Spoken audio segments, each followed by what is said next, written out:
कौन सी आयत है जहाँ से वन? अच्छा,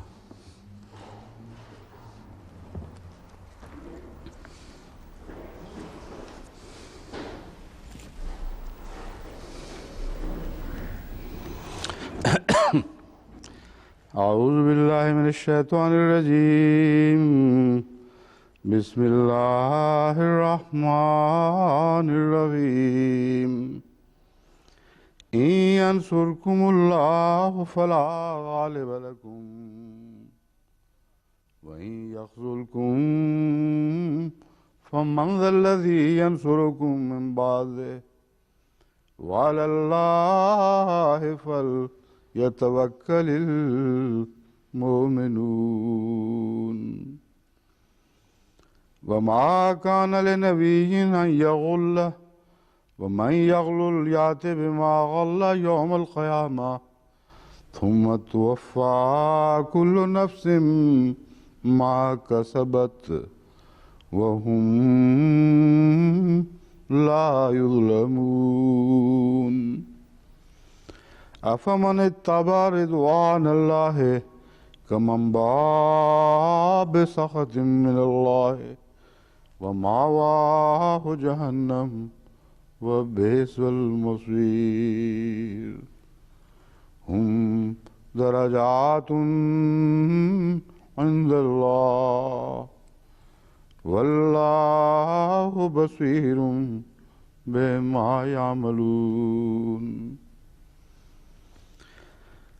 अगर अल्लाह तुम्हारी मदद फरमाए, যদি আল্লাহ তাআলা তোমাদেরকে সাহায্য করেন তাহলে কেউ তোমাদের উপর জয়যুক্ত হতে পারবে না। কিন্তু তিনি যদি তোমাদেরকে বিপদে নিঃসঙ্গ পরিত্যাগ করেন তাহলে কে আছে যে তোমাদেরকে তিনি ব্যতীত সাহায্য করবে? অতএব আল্লাহর উপরে মুমিনদের নির্ভর করা উচিত।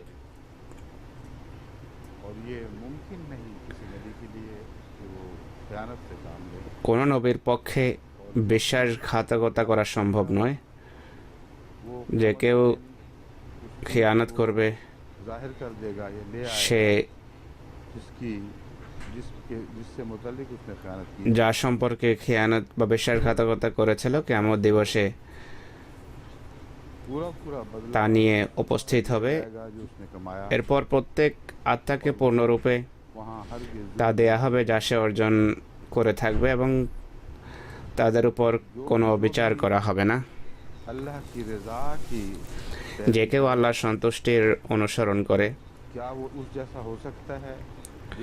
সে কি সে ব্যক্তির মতো হতে পারে যে আল্লাহর ক্রোধভাজন হয় এবং যার আবাসস্থল জাহান্নাম এবং তা কতই না মন্দ প্রত্যাবর্তন স্থল।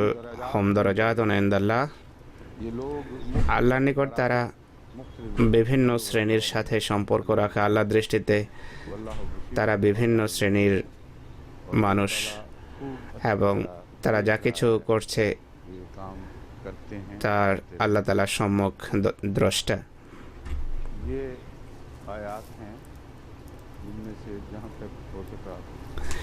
আজকে যতটা সম্ভব এই আয়াতগুলো সম্পর্কে আলোচনা করব। প্রথম আয়াত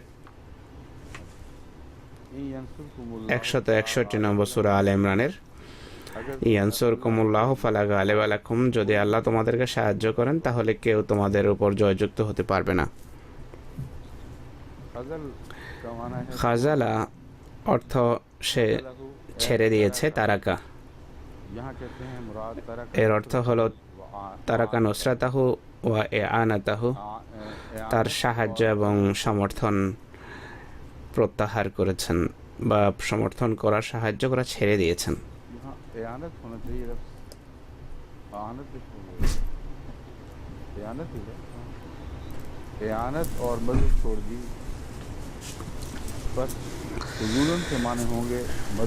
খজুলান শব্দের অর্থ হলো সাহায্য না করা। আকরাবুল মাওয়ারিদ লেখা আছে ইয়ানসুরকুমুল্লাহু ফালা গালিবা লাকুম, এটিকে বলা হয় ইস্তেফহামে ইনকারি, অর্থাৎ একটি প্রশ্ন করা। আর প্রশ্ন হলো এমন কি হতে পারে এর স্বাভাবিক উত্তর হলো যে না, মোটেই এটি হতে পারে না। এই উত্তর এত স্পষ্ট যে প্রশ্নের ভিতরেই এর উত্তর অন্তর্ভুক্ত মনে করা হয়। এটিকে বলা হয় ইস্তেফহামে ইনকারি। ইয়ানসুরকুমুল্লাহু ফালা গালিবা লাকুম, মান যাল্লাযী ইয়ানসুরুকুম মিন বাদি, কে আছে যে এরপর তোমাদের সাহায্য করতে পারে। এই প্রশ্ন উত্তরের জন্য নয়, বরং এর উত্তর এতেই অন্তর্নিহিত আছে যে কেউ নেই যে তোমাদের সাহায্য করতে পারে যদি তিনি সাহায্য প্রত্যাহার করেন।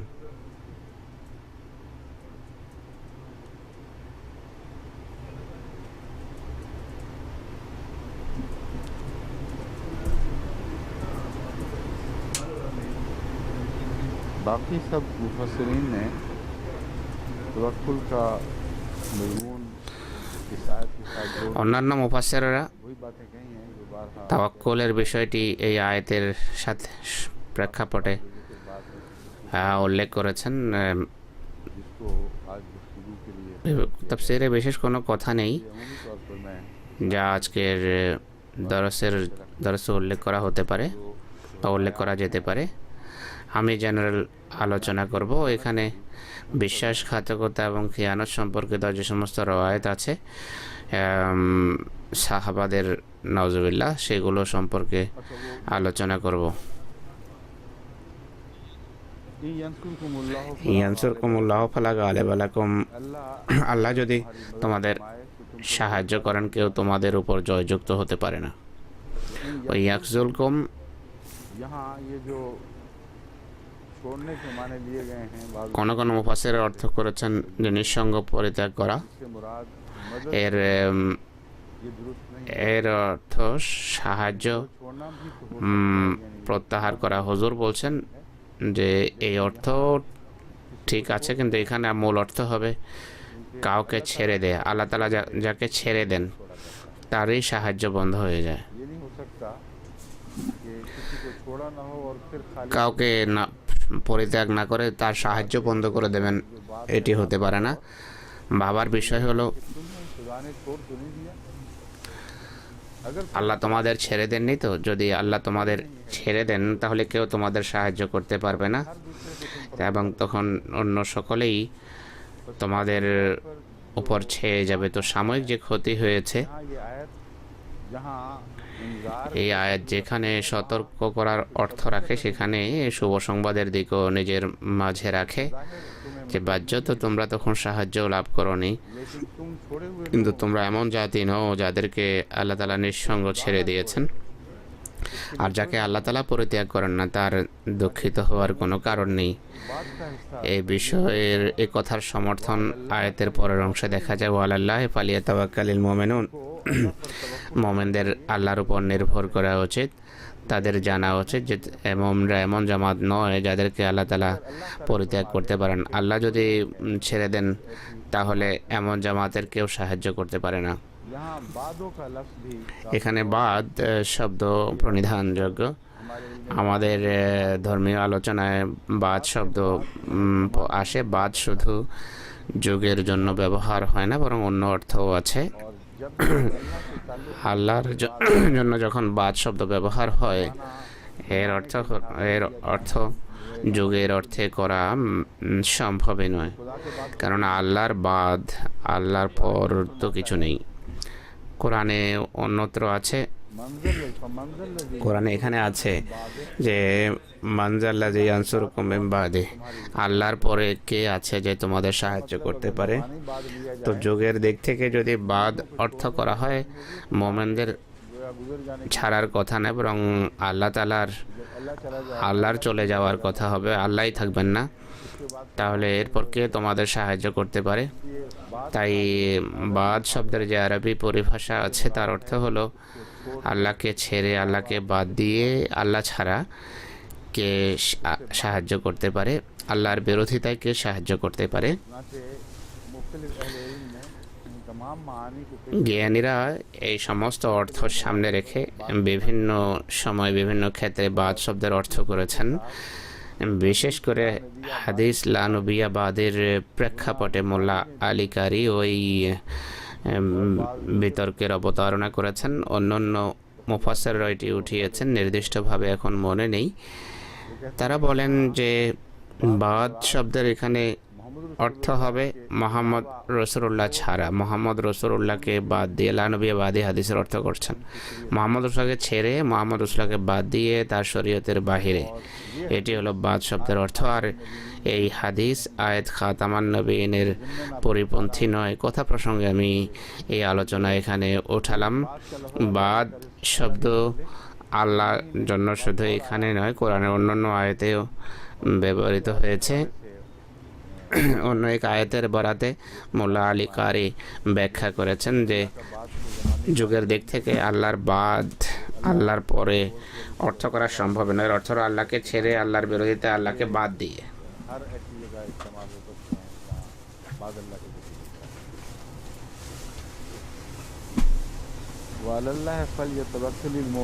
ওয়ালাল্লাহি ফালিয়াতাওয়াক্কালিল মুমিনুন। এতে শিয়া মুফাসসিরদের আপত্তির উত্তরও আছে। এটি নয় যে মোমেন হযরত আলীর উপর নির্ভর করেন, বরং বলা হয়েছে মোমেন আল্লাহ তাআলার উপরই নির্ভর করেন। প্রথম যেই রেফারেন্স নিয়ে আলোচনা হয়েছে, তারা বলতো যে শুধু হযরত আলী ছিলেন যার উপর মোহাম্মদ রাসূলুল্লাহ সহ সব মোমেন তাওয়াক্কুল করেছে, নির্ভর করেছে। যদি আলী না রক্ষা করতেন তাহলে কেউ রক্ষা করতে পারত না। তখন এই ঘোষণা হয়েছে লা ফাতা ইল্লা আলী। আজকের দিন মোমেন মোহাম্মদ রাসূলুল্লাহকে রক্ষাকারী, মোমেনদের হিফাজতকারী আলী ছাড়া আর কেউ নেই। জিব্রাইল ততক্ষণ বসেছিল যতক্ষণ আলী তাদের রক্ষা করেনি, জিব্রাইল হস্তক্ষেপ করেনি।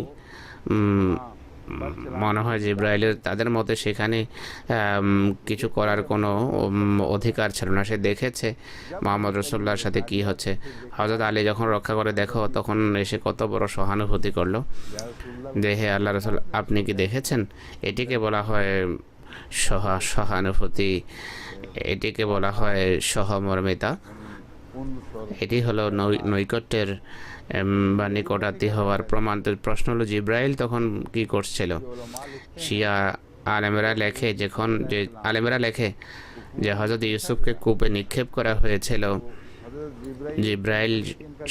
জিব্রাইল সম্পর্কে তাদের যে ধারণা, দেখুন যে ফেরেশতা নাকি কোনো স্থান পরিবর্তন করে এক স্থান থেকে অন্য স্থানে আসে। ফেরেশতাকে তারা কোনো স্থানের সাথে বেঁধে দেয়।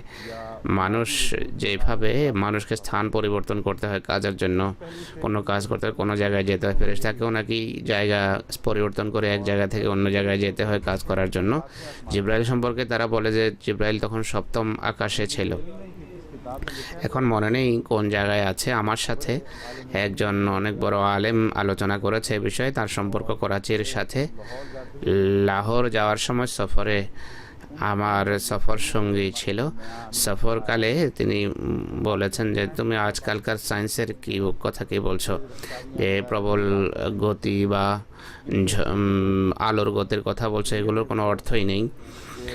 দেখো, যখন হযরত ইউসুফকে তার ভাইয়েরা কূপে নিক্ষেপ করেছে, জিব্রাইল আলাইহিস সালাতু ওয়াস সালাম সপ্তম আকাশে ছিল। আর ইউসুফ মাটি স্পর্শ করার পূর্বেই আল্লাহ নির্দেশ দিয়েছেন জিব্রাইল নিচে এসেছে আর নিজের ডানার উপর তাকে বসিয়ে নিয়েছে। আর এইভাবে ইউসুফের কোনো ব্যথা লাগেনি। তা আমি বলতে পারি যে এটি হলো প্রকৃত সহানুভূতি, সহমর্মিতা। ঈসার সাথে হয়েছে। মোহাম্মদ রাসূলুল্লাহ জিব্রাইল কখনো কোনো সহানুভূতি দেখায়নি। এগুলো কেমন কথা বলো? কিছুটা সুবিচার করো, খোদাকে ভয় করো। হযরত আলী ছাড়া যেন আল্লাহর কোনো উপায় ছিল না। আল্লাহও কিছু করতে পারেননি, জিব্রাইলও কিছু করতে পারেনি। দেখছিল যে কি হচ্ছে। সব কিছু যখন ঘটে যায় তখন হযরত জিব্রাইল এসে নাকি বলে যে দেখো, এই হলো প্রকৃত সহানুভূতি এবং সহমর্মিতা। কিন্তু আল্লাহ তাআলা এই পুরো বিষয়কে, পুরো সব কথাকে মিথ্যা সাব্যস্ত করছেন। আল্লাহ বলছেন যে সব কথা মিথ্যা। ওয়ালাল্লাহি ফালিয়াতাওয়াক্কালিল মুমিনুন। যদি মুমিন হও তাহলে শুধু খোদা তাআলার উপরে নির্ভর করো। আর তাওয়াক্কুলের বিষয়ে আল্লাহ তাআলা মোহাম্মদ রসুল্লাহকে অন্তর্ভুক্ত করেননি, কেননা মোহাম্মদ রসুল্লাহ সাল্লাম আল্লাহর উপরে নির্ভর করতেন। হজরত মোহাম্মদ রসুল্লাহ সাল্লাহ আলাইসাল্লাম মানুষের উপরও নির্ভর করতেন না, ফেরেশতার উপরও নির্ভর করতেন না। এই যে সাহায্যের কথা হচ্ছে ফেরেশতার মাধ্যমে, এই বিষয়কে বদরের প্রেক্ষাপটে অন্যত্র আল্লাহ তাআলা বড় স্পষ্ট করে বর্ণনা করেছেন। পরে কোনো সময় যদি আসে তা বর্ণনা করব। এখন শুধু এই কথা বলতে চাই যে তাওয়াক্কুলের কথা যখন হয়, আল্লাহ ছাড়া অন্য কারো নাম মাঝে আসতেই পারে না, শুধু আল্লাহর উপরে নির্ভর করা উচিত। আর এটি নিখুঁত একত্ববাদ বা তৌহিদ বা আলাল্লাহি ফালিয়াতাওয়াক্কালিল মুমিনুন, অর্থাৎ মুমিনরা আল্লাহর উপরে নির্ভর করো। ওহদের প্রেক্ষাপটে এর অর্থ হবে তোমরা এ কথা ভেবেও না, ভাবা উচিত হবে না তোমাদের যে আল্লাহ তোমাদেরকে ছেড়ে দিয়েছেন। যে ছেড়ে দেয়, যে পরিত্যাগ করে, তার উপর তো তাওয়াক্কুল করা হয় না। যার সম্পর্কে দৃঢ় বিশ্বাস থাকে যে তিনি কখনো ছাড়বেন না, পরিত্যাগ করবেন না, তার উপরে নির্ভর করা হয়। তো সাময়িক যে ক্ষতি হয়েছে, আল্লাহ তাআলা তা থেকে কিভাবে আল্লাহ তাআলা সে তা উপেক্ষা করেছেন বা মার্জনা করেছেন, তার এটি বর্ধিত বা বিবরণ যে দেখো খোদা তোমাদের ভ্রান্তিকে যেন মিটিয়ে দিয়েছেন, এখন ডাকছেন যে আমার ওপর পুরোপুরি তাওয়াক্কুল করো, আমি তোমাদের কখনো পরিত্যাগ করব না। এই আয়াতে সত্যিকার অর্থে এই বিষয়টা আলোচিত হচ্ছে, এই বিষয়টাই বর্ণিত হয়েছে।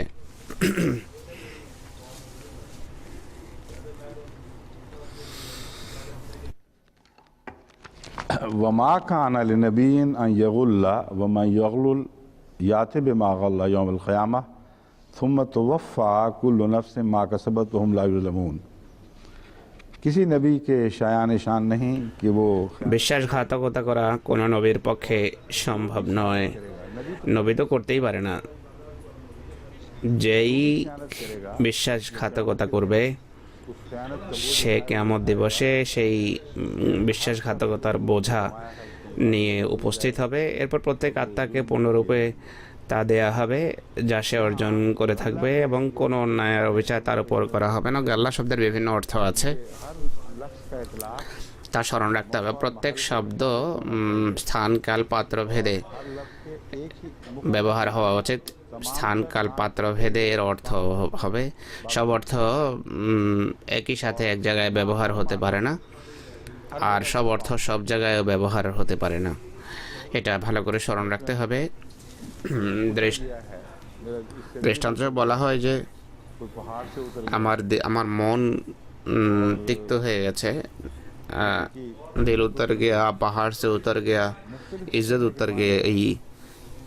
এই উত্তরনা শব্দের হুজুর বলছেন অর্থ ভিন্ন ভিন্ন হতে পারে। বারিশ উতরনা, বৃষ্টি, স্বর্ণ নাজেল করেছেন, বৃষ্টি নাজেল করেছেন, কাপড় নেমে গেছে, এই ধরনের এই সব শব্দগুলো সব জায়গায় একই অর্থে ব্যবহার হয় না, সব জায়গায় পৃথক পৃথকভাবে ব্যবহার হতে পারে না। গাল্লা শব্দের বিভিন্ন অর্থ দেখুন। যেখানে রসুল সম্পর্কে গাল্লা শব্দ ব্যবহার হবে, সেখানে রসুলের প্রকৃত মকাম এবং মর্যাদা অনুসারে ব্যবহার হবে। সাধারণ মানুষের জন্য যখন গাল্লা শব্দ ব্যবহার হয়, তাদের নিজেদের পদমর্যাদা মোতাবেক হবে, কিন্তু অর্থ তাই করতে হবে যা কোরআন এবং অভিধান যার সমর্থন করে এবং যার পক্ষে কথা বলে। নিজের পক্ষ থেকে আপনি কোনো অর্থ বানাতে পারেন না। গরিবুল কোরআন লুগাতুল ফুরকানে গাল্লার যে অর্থ দেয়া হয়েছে তা থেকে বিষয় স্পষ্ট হয়ে যায়। গাল্লার অর্থ হলো বিশ্বাসঘাতকতা। গরিবুল কোরআন সেখানে এই আয়াতই দৃষ্টান্ত হিসাবে উপস্থাপন করেছে। সূরা আলে-ইমরানের 162 নম্বর আয়াত। কিন্তু এই ব্যাখ্যা করেনি যে এখানে বিশ্বাসঘাতকতা বলতে সম্পদের বিশ্বাসঘাতকতা কিনা। তাই এটি জেনারেল অর্থ, অর্থাৎ কারো উপর কোনো আমানত ন্যস্ত করা এবং সেই আমানতের প্রকৃত সম্মান না করা, দায়িত্ব পালন না করা, এটি সাধারণ অর্থ। নবীর প্রেক্ষাপটে এই ব্যাপক অর্থ সামনে থাকবে। এখানে চুরির দিকে ইশারা নয়, নবীর প্রকৃত মর্যাদার বাহিরের কথা এটি। হ্যাঁ, যে দায়িত্ব তার উপর অর্পিত হয়, সেই দায়িত্বের ক্ষেত্রে নবী বিন্দুমাত্র দুর্বলতা দেখান না। এই বিষয়কে কোরআনের সেই আয়াত সমর্থন করে, জোরালোভাবে বর্ণনা করে যে এখানে নবীর আমানত বলতে দৈনন্দিন জীবনের চুরি চামারি বোঝায় না। আমানত বলতে কোরআন এবং শরীয়তের দায়িত্বকে বোঝায়। তো তার অর্থ হলো এখানে ব্যাপক অর্থে এই শব্দ ব্যবহার হয় হবে। আল্লাহ তাআলা বলছেন যে সবাই যখন আমানতের বোঝা বহন করতে ভয় পেল,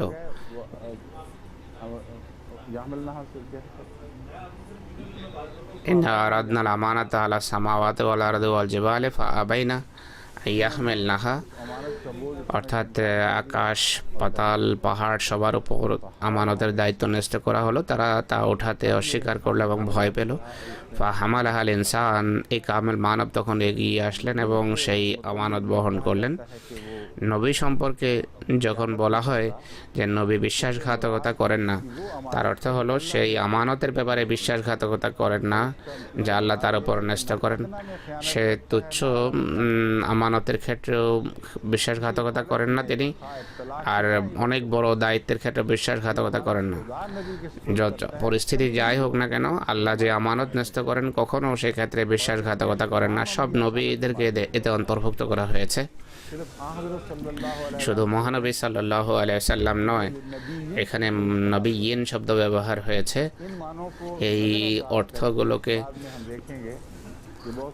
উপেক্ষা করে অনেক মুফাসসির এবং ইসলামের শত্রুরা রাসূলুল্লাহ সাল্লাল্লাহু আলাইহি ওয়াসাল্লামের উপর এক ঘৃণ্য অপবাদ নিয়ে তারা বিতর্ক করে।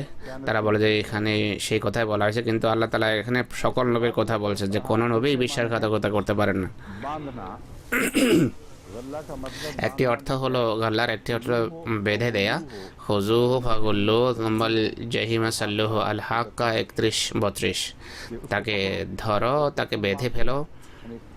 জাহান্নামের ফেরেশতাকে আল্লাহ তাআলা নির্দেশ দিচ্ছেন যে পাপাচারীদের এবং জালেম এবং অত্যাচারী যারা আছে তাদের সাথে ব্যবহার করো। সুম্মাল জাহিমা সাল্লুহু, এরপর জাহান্নামে তাদেরকে বেঁধে জাহান্নামে নিক্ষেপ করো। গেল্লুন গুপ্ত শত্রুতাকেও বলা হয়। ওয়ানাজানা মা ফি সুদুরিহিম মিন গিল্লিন তাজরি মিন তাহতিহাল আনহার, কোরআন শরীফের আয়াতে এই অর্থে এটি ব্যবহার হয়েছে। তাদের বক্ষে গুপ্ত সুপ্ত শত্রুতাকে আমরা বের করে দিয়েছি। তো এই অর্থের নিরিখে আমি আপনাদেরকে বলেছি যে সব অর্থ সব জায়গায় প্রত্যেক ব্যক্তির জন্য প্রযোজ্য হতে পারে না। কোনো নবীর পক্ষে কোনো শত্রুতা বা বিদ্বেষ বা কিনা থাকতেই পারে না যাকে আল্লাহ তাআলা বের করার কথা বলতে পারেন। তাই গেল শব্দের সেই অর্থ নবীর জন্য প্রযোজ্য হতেই পারে না। আর দায়িত্বের বিষয়ে কিনার বিষয় নেই। আর কিনা বা বিদ্বেষ এটি বড় নিচ লোকেরা হৃদয়ে লালন করে, নবী রাখতেই পারেন না।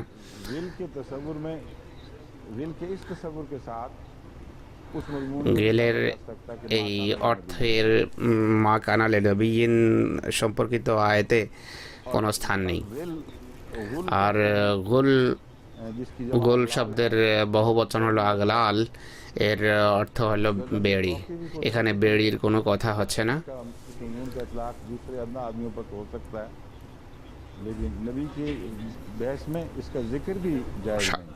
সাধারণ মানুষের ক্ষেত্রে হয়তো তা ভাবা যেতে পারে, নবীর ক্ষেত্রে এটি চিন্তাও করা যেতে পারে না। গেল শব্দের একটি অর্থ হলো ইয়াদুল্লাহে মগলুলা, সেখানেও আছে হাত বাঁধা, অর্থাৎ হাত বন্ধ করে রাখা, খরচ না করা।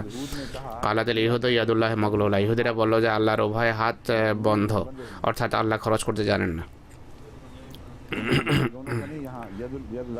ইয়াদুল্লাহে মাগলুলা, আল্লাহর হাত বন্ধ, অর্থাৎ মুষ্টি বন্ধ করে রেখেছেন। ইহুদি হাত বন্ধ হওয়ার অর্থ কি অর্থ করতে তারা? এখানে শুধু অর্থ এটি নয় যে আল্লাহ কিছু দিতে পারেন না বা দেন না। এর অর্থ হলো আল্লাহ যাকে যে নবুয়ত দেওয়ার ছিল দিয়েছেন, ভবিষ্যতে আর কাউকে দেবেন না। এটি হলো আল্লাহর হাত বন্ধ হওয়ার অর্থ ইহুদিদের দৃষ্টিতে। কোরআন থেকে প্রমাণিত যে হযরত ইউসুফ আলাইহিসসালামের পর তার জাতির ভিতর এই বিশ্বাস বিরাজমান ছিল যে ইউসুফের পর আর কোনো নবী আসবেন না। তো ইয়াদুল্লাহে মগলুলাতে ইহুদিদের এইদিকে ইশারা মনে হয়। তারা মনে করতে ভবিষ্যতে আল্লাহ তাআলা কাউকে আধ্যাত্মিক নিয়ামত দিতে পারেন না, কেননা আল্লাহর হাত মুষ্টি বন্ধ। আল্লাহ নিজে বন্ধ করে রাখুন বা এমনিতে হাতে কোনো ত্রুটি, উভয় অর্থে আল্লাহ তাআলা দান করতে পারেন না। এখন আর দানের শক্তি তার হারিয়ে গেছে। এই অর্থ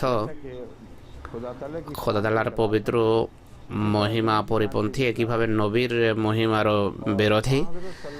রাসূলুল্লাহ সাল্লাল্লাহু আলাইহি ওয়াসাল্লামের সাথে সেই এই গালের কোনো সম্পর্ক নেই, যেভাবে আল্লাহর সাথে সম্পর্ক। যদি খোদার হাত বন্ধ হতে না পারে এবং তার দান যদি চিরস্থায়ী হয়, তাহলে সে রসুলের হাতও বাধা হতে পারে না, যার যুগ কিয়ামত পর্যন্ত বিস্তৃত। আর তারপর আর কারো যুগ হবে না, বরং তারই যুগ হবে তার অধীনে। অতএব হযরত মুহাম্মদ রাসূলুল্লাহ সাল্লাল্লাহু আলাইহি ওয়াসাল্লামের কল্যাণ রাজিও সেইভাবেই জারি থাকবে, যেভাবে আল্লাহ তাআলার কল্যাণ সবসময় জারি থাকবে। কেননা তার সত্তার সাথে আল্লাহ তাআলা কল্যাণের একটা গভীর সম্পর্ক স্থাপন করেছেন। ওয়ালা তাজাল ইয়াদুকা মাগলুলা ওয়ালা তাবসুতহা কুল্লাল বাসত। সূরা বনী ইসরাঈলে সমস্ত মুমিনদেরকে নসিহত করা হয়েছে, কিন্তু এক বচনে নসিহত করা হয়েছে।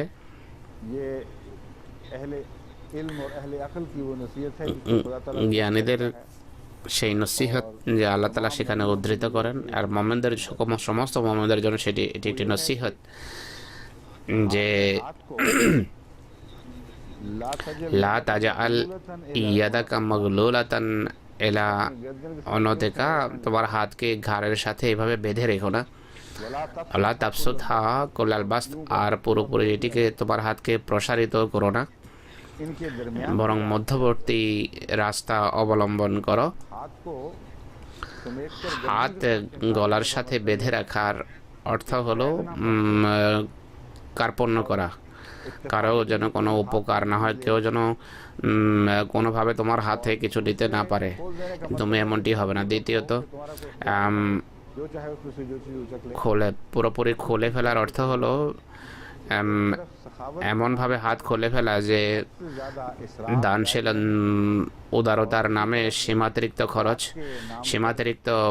খরচ করা, অপব্যয় করা, বা অপরদিকে সাবধানতার নামে মানুষকে কল্যাণ রাজি থেকে বঞ্চিত করা, উভয়টিকে এখানে নিরুৎসাহিত করা হয়েছে। কোরআন শরীফে বিভিন্ন ব্যবহার আছে গুল বাগাল শব্দের। অনেক সময় একই দৃশ্য বিপরীত অর্থেও ব্যবহার হয়। হাতকে গলার সাথে বেঁধে রাখা বা বুকের সাথে বেঁধে রাখা কার্পণ্যের অর্থে এখানে ব্যবহার হয়েছে আসলে, কিন্তু কোরআনে অন্যত্র আধ্যাত্মিক দানের অর্থে ও ব্যবহার হয়েছে, যদিও সেদিকে মানুষের সচরাচর দৃষ্টি যায় না। হযরত মূসার নিদর্শন দেখুন, সেখানে বলা হয়েছে তাকে যে তোমার হাতকে গুটিয়ে বুকে রাখো, দেহের সাথে এটিকে তুমি গুটিয়ে রাখো, আর এরপর তোমার হাত উজ্জ্বল হয়ে যাবে, উজ্জ্বল হবে। এর অর্থ কি? মানুষ মনে করে যে এটি বাহ্যিক নিদর্শন আর কথা এখানে শেষ মনে করে, তা নয়। এর অর্থ হলো যারা নবীর কাছে আসেন, নবীর হাত এবং বাহু হয়ে যায় তার সাহাবা, তার সেবক, তার খোদ্দাম, যারা তার সাথে থাকে, যাদেরকে নবী নিজের সাথে রাখেন তারা আলোকিত হয় এবং নবীর আলোতে তারা জ্যোতির্মণ্ডিত হয় এবং নদীর কল্যাণে কল্যাণমণ্ডিত হয়। তো একই বিষয় যা এক জায়গায় চরম কার্পণ্য, একই চিত্র যা এক জায়গায় চরম কার্পণ্যের অর্থে ব্যবহার হয় তা অন্যত্র নবীর সাথে সম্পর্কের প্রেক্ষাপটে দানের অর্থে কল্যাণের অর্থে ব্যবহার হয়। অর্থাৎ নবীর দানে অন্যরা ভূষিত হয়। নবীর নৈকট্যই আসলে আলো দিয়ে থাকে। আর নবীর সাথে দূরত্ব মানুষকে সে আলো থেকে বঞ্চিত করে। কোরআনে কারীমে যে আল্লাহ তাআলা বলেন যে এটিকে দৃঢ়তার সাথে ধরো, হাতলকে দৃঢ়ভাবে ধরো, ওরওয়ায় ওস্কাকে দৃঢ়ভাবে ধরো, হাতলকে মজবুত হাতলকে ধরো দৃঢ়তার সাথে। তো রাসূলুল্লাহর সাথে বাহ্যিক নৈকট্য আমাদের জন্য সম্ভব নয় দৈহিক দূরত্ব এবং যুগের দূরত্বের কারণে। কিন্তু যদি আমরা আলো চাই তাহলে তার সাথে সেভাবে চিমটে যাওয়া উচিত যেভাবে মূসার সাত খোদার ইশারায় তার বুকে তিনি রাখতেন আর তা থেকে তিনি আলো পেতেন।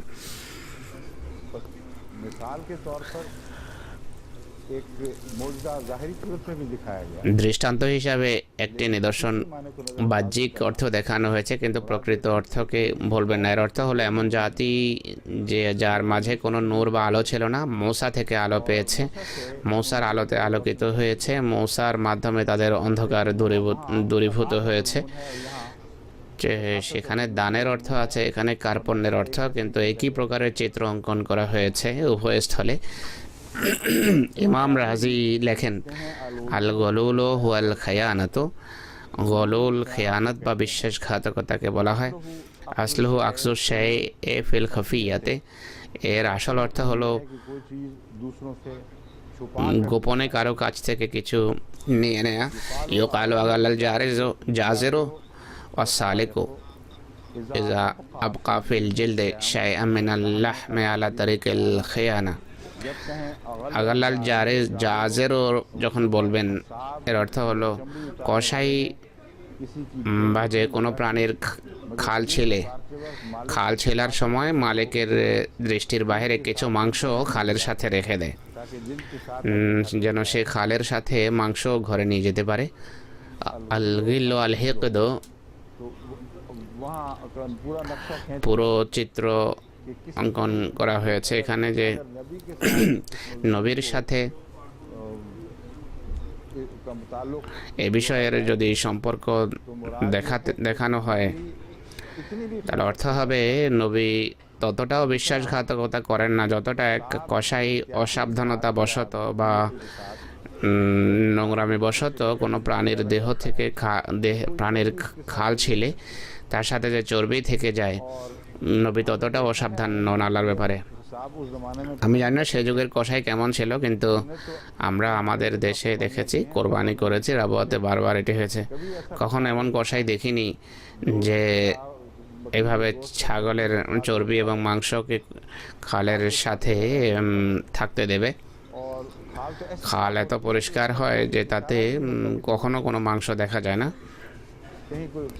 কোনো ক্ষেত্রে কসাই অদক্ষ কসাই যদি আসে, দক্ষ থাকে না, অনেক সময় কোনো চর্বি চামড়ার সাথে থেকে যায়, নতুবা প্রচুর পরিষ্কার খাল হয়ে থাকে। তো এই দিক থেকে অর্থ হবে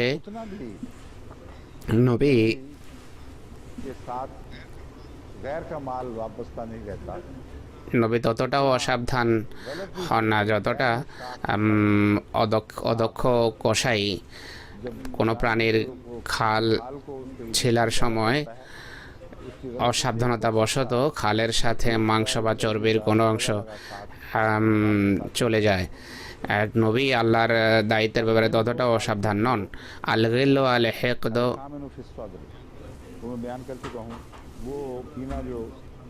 বক্ষে যেই বিদ্বেষ বা কিনা থাকে তার জন্য এটা ব্যবহার হয়। গেলালা সেই কাপড়কে বলা হয় যা ইংরেজিতে আন্ডারওয়্যার বলা হয়, যে কাপড় ভিতরে পরা হয় তাকে আরবি ভাষায় গেলালা বলা হয়। গেঞ্জি ইত্যাদি সবই এর অন্তর্ভুক্ত, যে গেলালা বলে।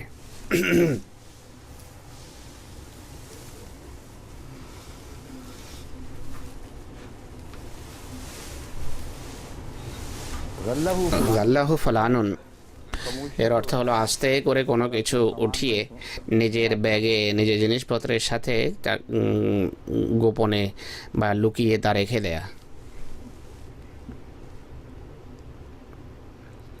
बाकी सारे वही माने हैं जो पहले बयान हो चुके हैं। गल्लल बईरो গাল্লাল বাইরো গাল্লাতান कहते हैं ऊँट की प्यास, ওটের পিপাসার দিকে ইশারা। वो ऊँट সেই ওট যার পিপাসার নিবারণ হয় না এর জন্য বলা হয় গাল্লা, অর্থাৎ সে পান করেছে কিন্তু তার পিপাসার নিবারণ হয়নি, एक कोई चीज़ खोल অর্থাৎ বক্ষে ফুটন্ত কিছু থেকে গেছে, অতৃপ্ত পিপাসা।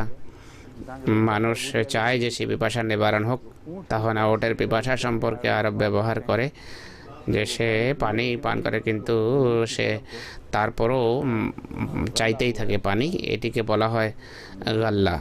গাল্লা অর্থ এই অর্থে ব্যবহার হয় গাল্লা শব্দ। अब सुनिए ये मजमून आम था जिसका এটি একটি সাধারণ বিষয় ছিল যার কথা আলোচিত হলো। কোনো নবীর জন্য সম্ভবই নয় যে সে সেই আমানতের বিষয়ে বিশ্বাসঘাতকতা করবে যা আল্লাহ তাআলা তার উপর ন্যস্ত করেছেন। दौरान इसके जिक्र की ওহদের ক্ষেত্রে এর অর্থ কি? এই ওহদের ক্ষেত্রে এর কি অর্থ করবেন? সাধারণ মুফাসসির বলে যে সত্যিকার অর্থে এই আয়াত এর আয়াত बाद उस বদরের যুদ্ধের পর जबकि তখন নাজেল হয়েছিল যখন হযরত মুহাম্মদ রাসূলুল্লাহ সাল্লাল্লাহু আলাইহি সাল্লামের मुनाफिक ने ওপর কোনো মুনাফিক অপবাদ আরোপ করেছিল যে তিনি লাল রঙের একটি রেশমি কাপড় যা যা সম্পর্কে কোনো জায়গায় লেখা আছে যেটি চাদর ছিল, কিন্তু ওরিয়েন্টালিস্ট বা ধর্মযাজকরা কোনো স্থান থেকে রওয়ায়াত নিয়ে এটিকে সিরিয়ান কার্পেট হিসাবে উল্লেখ করেছে যে রাসূলুল্লাহ সাল্লাল্লাহু আলাইহি ওয়াসাল্লাম নাউজুবিল্লাহ সেই কার্পেট নিজেই নিয়ে গেছেন। মুফাসসিররা সচরাচর এই সমস্ত রওয়ায়াতে খুবই প্রভাবিত হয়, তারা এর শানে নজুল সন্ধান করে, বলে যে এই আয়াতের শানে নজুল হলো এই আয়াতের সম্পর্ক বদরের সাথে, সেখানে নাকি এই ঘটনা ঘটেছে, সেখান থেকে নিয়ে এটিকে ওহদের সাথে কেন জুড়ে দেয়া হয়েছে। इसका उज़र तलाश करने के लिए ऐसी दूर की এর যুক্তি তালাশ করার জন্য অনেক অসম্ভব কথাবার্তা তারা বলে যে যারা গিরিপথ ছেড়ে পালিয়ে গিয়েছিল সাহাবী, তাদের সেই কথা মনে পড়েছে যে নাউজুবিল্লাহ রাসূলুল্লাহ তো ইতিপূর্বে এই অভিযোগে অভিযুক্ত। আরও একটা কথা নাকি তাদের মনে পড়লো যে একবার রাসূলুল্লাহ সাল্লাল্লাহু আলাইহি ওয়াসাল্লাম सहाबा की एक সাহাবাদের একটি জামাতকে কোনো উদ্দেশ্যে বাইরে পাঠিয়েছেন, আর সেই সময়ের ভিতর পিছনে যুদ্ধ আরম্ভ হয়ে যায়। তারা যখন আসলো তাদেরকে মালে গনিমত থেকে অংশ দেয়া হয়নি যা গাজীরা যুদ্ধের ময়দানে পেয়েছিল। पड़ गया। তখন তাদের সন্দেহ হলো যে কোথায় আমাদের অংশ না চলে যায়, আর রাসূলুল্লাহ ইসলাম হয়তো বলতে পারেন তোমরা গিরিপথে বসেছিলে তাই তোমরা মালে গনিমতের অংশ পাবে না। এই সমস্ত রওয়ায়াত আর তা সম্পর্কে ওরিয়েন্টালিস্ট বা প্রাচ্যের ধর্মযাজকরা যেভাবে নিজেদের বিদ্বেষ প্রকাশ করছে, তাদের জন্য এই গাল্লা শব্দ খুবই যথাযথ মনে হয়। তাদের বক্ষের হিংস্র বিদ্বেষ কীভাবে বেরিয়ে আসে, জনসমক্ষে প্রকাশ পায় তা পরে বলবো, কিন্তু এই রওয়ায়াত এবং এই কাল্পনিক কাহিনী সম্পর্কে সংক্ষেপে যুক্তির নিরিখে আলোচনা করব। আসল কথা হলো ওহদের যুদ্ধে যারা গিরিপথ ছেড়ে গিয়েছিল তার পূর্বের একটা দীর্ঘ বিতর্কের কথা কোরআন উল্লেখ করে, আর তানাজা অর্থ হলো এমন বিতর্ক যা দীর্ঘ হয়ে যায়। तो अपने अमीर से দীর্ঘকাল তারা আমিরের সাথে তার দীর্ঘক্ষণ নিজেদের আমিরের সাথে বিতর্কে লিপ্ত ছিল। আর এর দূরত্ব কতটুকু ছিল, যুদ্ধস্থল থেকে গিরিপথের দূরত্ব কতটা ছিল তা কেউ দেখেনি। और उनको इतनी जल्दी थी कि सारे माल আর তাদের এত তাড়াহুড়া ছিল যে সমস্ত মালে গনিমত ऐसे सभी নিয়ে যাওয়া হবে, আর রাসূলুল্লাহ সাল্লাল্লাহু আলাইহি ওয়াসাল্লাম বলবেন যে তোমরা সেখানে ছিলে না, কেন চলে এসেছো। এটি এমন বাজে কথা যে ইসলামের শত্রু এরই এটিকে অস্বীকার করে। সে বলে যে এটি অসম্ভব কথা, এটি আমি মানতে পারি না। তখন গিরিপথে যারা ছিল তারা ভেবেছে ওহো আমরা বঞ্চিত হয়ে যাব। বলেন যে ইনি ভেরি বলছেন অবশ্যই মালে গনিমতের জন্য তারা এসেছেন, কিন্তু তাদের এই কথা ভাবা যে রসুল্লাহ সম্পর্কে পূর্বে অপবাদ ছিল আর বাহিরের লোকদেরকে মালে গনিমত থেকে তিনি বঞ্চিত করতেন, এই দৃষ্টিভঙ্গি কোনোভাবে গ্রহণযোগ্য নয়। পরের কথা শুনুন।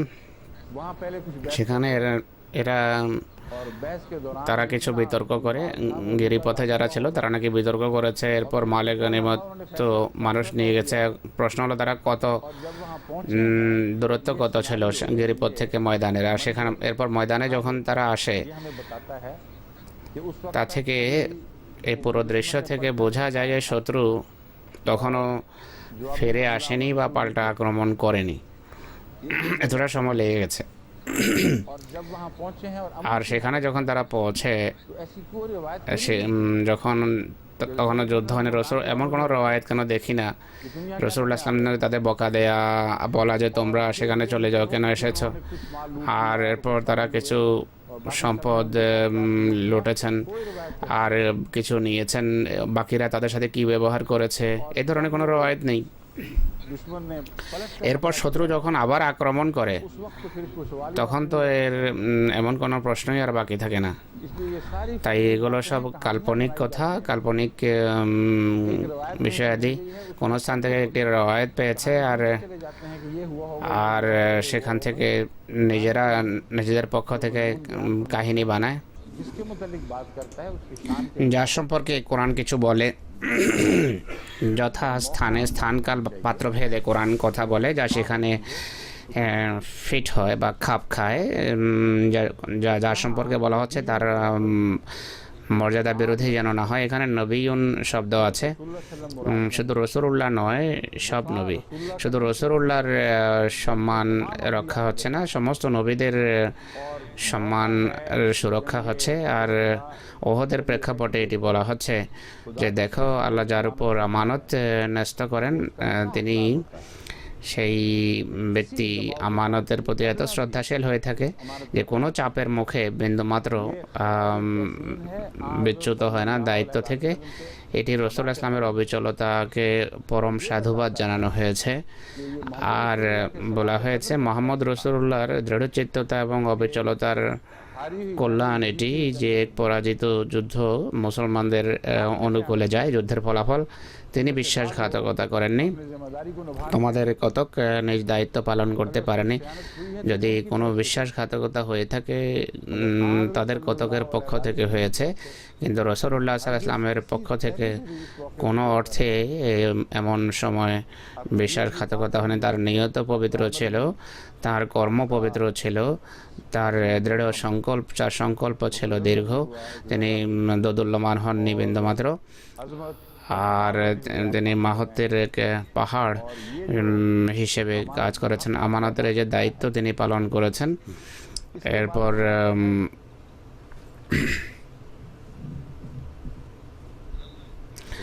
বলেন যে মাইয়াগুল ইয়াতে বেমা গাল্লা ইয়ামাল কিয়ামা, কোন নবীর জন্য, কোন রসুলের জন্য মোহাম্মদ রসুল্লাহর মকাম তো অনেক বড়, তার মর্যাদা অনেক মহান। বরং এখানে বলা হচ্ছে কোন রসুলের জন্য এটি সম্ভব নয় যে এ সম্পর্কে অনবহিত হওয়া যায় কিয়ামত দিবসে তার সাথে কি হবে। নবী আল্লাহ তাআলার পক্ষ থেকে আল্লাহর হিসাব নিকাশকে সবচেয়ে বেশি ভয় করেন, আল্লাহ দরবারে হিসাব নিকাশকে সবচেয়ে বেশি ভয় করেন। আর মুহাম্মদ সাল্লাল্লাহু আলাইহি ওয়াসাল্লামের সামনে এই বিষয় সবচেয়ে স্পষ্ট ছিল। তাই তিনি সবসময় আল্লাহর সামনে জবাবদিহিতাকে সামনে রাখতেন। কিয়ামতের কথা তো পরের কথা, সারা জীবন প্রত্যেক নবী এই ভয়ের মাঝে জীবন কাটান। এরই নাম হলো তাকওয়া। বলা হচ্ছে যে বিশ্বাসঘাতকতার কোনোভাবে নবীর সাথে সম্পর্ক দেখানো যেতে পারে না। আল্লাহ তাআলা আমানত তার উপরে ন্যস্ত করেন যে আমানতের দায়িত্ব পালন করতে পারবে। এখানে সব নবীর নিষ্পাপ হওয়ার ঘোষণা। এটি ভেরি বা তার সাথীরা এই যে ব্যাখ্যার চেষ্টা করে কোরআন থেকে যে ঈসা আলাইহিস সালাম ছাড়া বাকি সমস্ত নবী যে গুনাহগার ছিল কোরআন সেটি স্বীকার করে, কিন্তু এই কথাকে কোরআনের এই আয়াত মিথ্যা সাব্যস্ত করছে। নবীর গুনাহ করা সেই আমানতের বিশ্বাসঘাতকতার নামান্তর, যে আমানত তার উপর ন্যস্ত হয়, আর সেই আমানত অত্যন্ত ব্যাপক। তারপর শরীয়ত আদেশ নিষেধ এবং শিক্ষার সাথে সম্পর্ক। অতএব যে ব্যক্তি আল্লাহ তাআলার নবী জেনে শুনে কোনো নির্দেশকে লঙ্ঘন না করেন এবং কোনো নিষেধাজ্ঞাকে অবজ্ঞা না করেন, তাহলে এমন ব্যক্তিকে আমিন বলা হয়, বিশ্বস্ত বলা হয়। সব নবী আমিন ছিলেন, সকল নবী এমন ত্রুটির ঊর্ধ্বে ছিলেন। শুধু এক নবী এমন বাকি থেকে যান যার সম্পর্কে এই বিষয়ে বাহ্যত মনে হয় যে তিনি এই নির্দেশ বা এই নিয়ম বা নীতির ঊর্ধ্বে, নিয়ম তিনি মানতে পারেননি। তার সম্পর্কে প্রশ্ন উঠানো যেতে পারত বা পারে যে নিষিদ্ধ বৃক্ষের কাছে যাওয়ার তার কি প্রয়োজন ছিল যদি তিনি আমিন ছিলেন। কোনো নবী এমন যদি না থাকেন যিনি আমানতের খেয়ানত করেন না, তাহলে হযরত আদম কেন করেছিলেন? ভুল ভ্রান্তির যতটুকু সম্পর্ক আছে, ভুল ভ্রান্তি নবীর মাসুম বা নিষ্পাপ হওয়ার পরিপন্থী কোনো বিষয় নয়। বিশ্বাসঘাতকতার পেছনে মানুষের ইচ্ছা থাকে, সংকল্প থাকে, কিন্তু কোরআন বলে যে ওলাম নাজিদ লাহু আজমা, আমরা যে আদমকে ক্ষমা করেছি, যে পাপ, যেটিকে তোমরা পাপ বলো, যে পাপ হয়ে গেছে, তাতে আদমের কোনো ইচ্ছা অন্তর্ভুক্ত ছিল না। তিনি অনিচ্ছায় অজান্তে ভুল করেছেন। আর পুণ্যের নামে অনেক সময় এক ব্যক্তি একটা পদক্ষেপ নেক কাজ মনে করে, পরে বোঝা যায় যে এই কাজটি নেক ছিল না। তো এমন ব্যক্তি বিশ্বাসঘাতক বা অবিশ্বস্ত হতে পারে না, কিন্তু ভ্রান্তি অবশ্যই করেছে। আর পুণ্যের নামে আন্তরিকতার সাথে যে ভুল হয়ে যায়, এরপর এক ভদ্র মানুষ অবশ্যই রক্ষা পায়। ভুলবশত যদি আপনি কাউকে শিকারী প্রাণী মনে করেন, কিন্তু পরে দেখা যায় সে মানুষ। এমন ঘটনা ঘটে আমেরিকাতে প্রত্যেক বছর। এমন ঘটনা ঘটে, হরিণ মনে করে গুলি করে মেরে ফেলে আসলে মানুষ ছিল। পরে আদালতে যখন যায়, তাদেরকে নির্দোষ আখ্যা দেয় যে এটি ভুল নয়, এমন পাপ নয় যার শাস্তি দেওয়া যেতে পারে। আর এমন সময় ম্যানস্লটারের কেসও তাদের বিরুদ্ধে হয় না।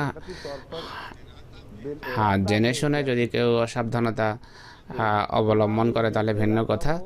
আর জেনে শুনে পাপ এবং জেনে শুনে যদি কেউ অসাবধান হয়, তাহলে গিয়ে কোনো ব্যক্তি ধৃত হওয়ার বা ধরা পড়ার যোগ্য।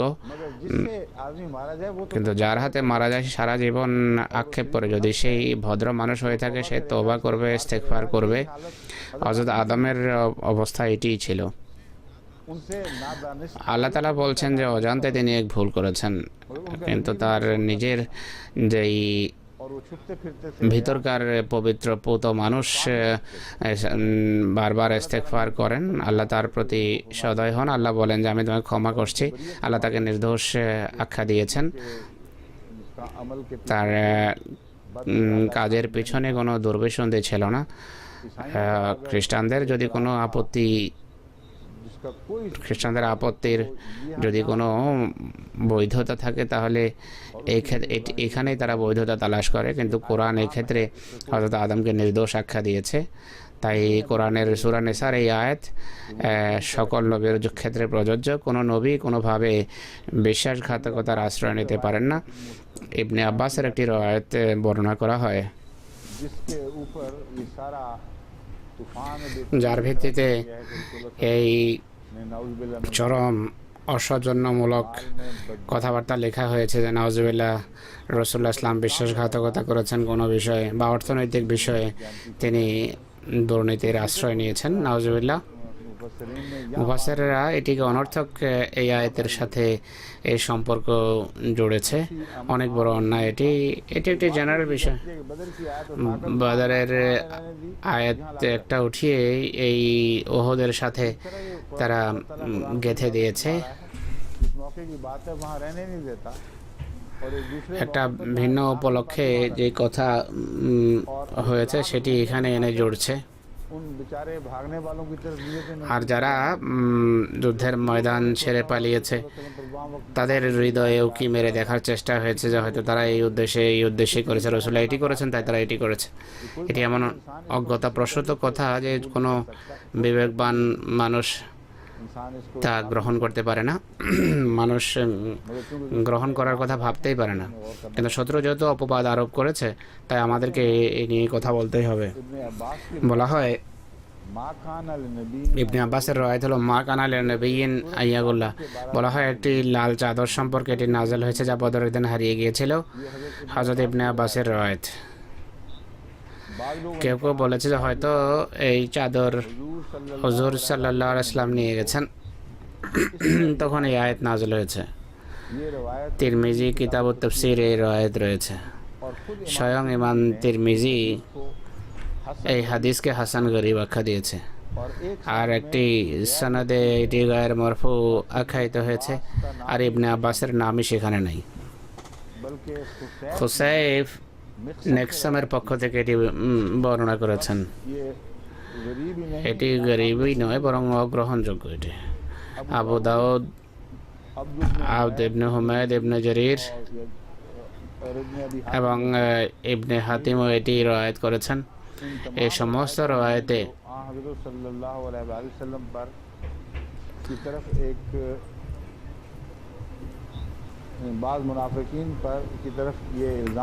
কিছু মুনাফিকের পক্ষ থেকে এই রাসূলুল্লাহর বিরুদ্ধে অপবাদ ওঠানো হয়েছে, আর সমস্ত মুফাসসির এই বিতর্কে লিপ্ত যে এইটি বলে যে অবশ্যই কারো হৃদয়ে এমন প্রশ্ন জেগেছে যে রাসূলুল্লাহ আমিন নন বা পুরোপুরি বিশ্বস্ত নন। তাফসীর কমি যে শিয়া তাফসীর এমন একটি তাফসীর যা রওয়ায়াতের ক্ষেত্রে আরও একটি রওয়ায়াত নিয়ে আসে। তাফসীর কমিতে লেখা আছে, এক ব্যক্তি হুজুর সাল্লাল্লাহু আলাইহি ওয়াসাল্লামের কাছে আসে এবং বলে যে অমুক ব্যক্তি চাদর চুরি করেছে। চাদর চুরি করার ঘটনা মানার পর তাফসীর কমি আরও একটি ঘটনা বর্ণনা করে, কারণ বলে যে চোর ধরা পড়েছে। চোর যদি ধরা পড়ে থাকে, কথা যদি সেখানেই শেষ হয়ে যায়, তাহলে সেই আয়াতকে একটি অপবাদের ছাপ হিসাবে রেখে দেয়া এটি গ্রহণযোগ্য হতে পারে না। এটি তাফসীর কমির রওয়ায়াত, আর এটি এমন কোনো গ্রহণযোগ্য রওয়ায়াত নয় যেটিকে মানুষ সিরিয়াসলি নিতে পারে। কিন্তু রওয়ায়াতটি বড় বিস্তারিত। লেখা আছে, যখন জানা গেল তখন রাসূলুল্লাহ সেই স্থানে মানুষ পাঠিয়েছেন যেখানে সে লুকিয়ে রেখেছিল। খোদাই করার পর সেখান থেকে তা বেরিয়ে এসেছে। এই সমস্ত মুফাসসির যারা এই বিতর্কে লিপ্ত তারা এই রওয়ায়াতের কথা জানে না। যাই হোক, এরা একটা চেষ্টা করেছে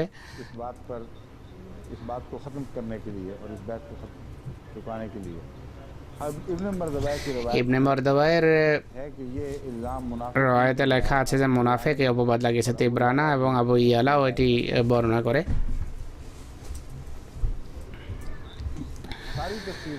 সমস্ত তাফসীর এই বিতর্কে লিপ্ত এই আয়াত সম্পর্কে। মা কানা লিন-নবিয়্যিন আইয়াগুল, তাফসীর বাইদাবি, জালালাইন এবং ভেরি যে রেফারেন্স দিয়েছে, জালালাইনের রেফারেন্স দিয়েছে। আরেকটি তাফসীর রৌফি যা আমরা পাইনি, বলা হয়েছে নাজার আল্লামা ফাকাদাত কাতিফাতান ফাকাদাত কাতিফাতুন। आगे है कतीफतन को कतीफतुन लिखा हुआ है, फाइल इसका फकादा के वो होगी। हाँ, जब फकादात है तो वही होगा। ठीक है, ونظر لما লাম্মা ফাকাদাত কাতিফাতুন, কতিফা সেই চাদরকে বলা হয় যা শরীরে আবৃত করা হয়। वो गायब हो যখন সেই চাদর হারিয়ে যায়, कतीफा बनती কতিফাতুন হামরা हम कतीफतुन हमरा यौम बद्र ইয়ামা বাদরিন ফাকালা বাদুন নাস লাআল্লান নবী সাল্লাল্লাহু আলাইহি সাল্লাম আখাযাহা। কেউ কেউ বলেছে যে হতে পারে রাসূলুল্লাহ সাল্লাল্লাহু আলাইহি সাল্লাম সেই চাদর নিয়েছেন। ये रिवायत এই রওয়ায়েত गैर मुहतात অত্যন্ত অসাবধান ভাষায় পেশ করা হয়েছে, অথচ তাফসির বেজাবির যে রওয়ায়েত তাতে স্পষ্টভাবে মুনাফিকদের কথা বলা হয়েছে। আর বাজুন্নাস শব্দ যদি নেন আপনি, তাহলে মনে হয় যেন এমন মনে হয় যেন সব মুসলমানের মুখে মুখে ছিল এমন কথা। ভেরি সে সমস্ত রওয়ায়েত যা বেজাবি এবং অন্যান্য তাফসিরে মুনাফিকদের প্রেক্ষাপটে বলেছে, लैन और সে এগুলো বাদ দিয়ে রৌফির কথা নিয়েছে, যে কোনো কোনো মানুষ বলেছে। इससे वो সে দ্বারা বোঝাতে চায় ভেরি যে इतनी हल्की फुल्की नहीं कि आसानी যে এটি आम এই কথা সামান্য কথা নয়, বরং এর उठा लिया है। এটি টক অফ দ্য টাউন হিসাবে সেখানে ছিল, অর্থাৎ সবার মুখে মুখে ছিল এই কথা যে রাসূলুল্লাহ সেই চাদর নাউজুবিল্লাহ চুরি করেছেন।